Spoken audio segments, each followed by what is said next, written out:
करताय की भाजप आणि इम्तियाज जलील एमआयएमचं साठलोटा आहे झालेलं त्याचं मुंबईत. संदर्भात आहे की त्याबद्दल आम्हाला जरा सविस्तर सांगा. मुंबईत झालेलं आहे.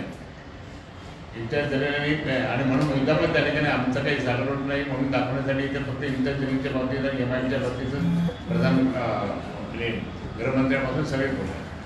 ते साठलोट्याचा इथे काही परिणाम होणार का? नाही, आमच्याकडे काहीच परिणाम होत नाही. जलीलला आणि भाजपचं साठवलं की केव्हा मुंबईत कुठं मिटिंग झाली, काय झाली, कैसे लढणे का काय लढणे का, तो मुंबईत जाणार होतं.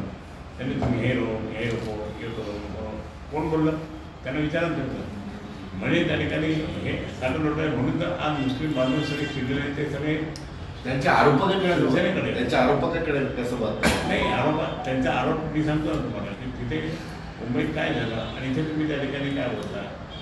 आधी सांगितलं मी मुंबईतून लढणार आणि आता म्हणजे तुम्ही का थांबलात, कोणाच्या प्रेशरखाली कोणाच्या विनंतीनुसार थांबलात.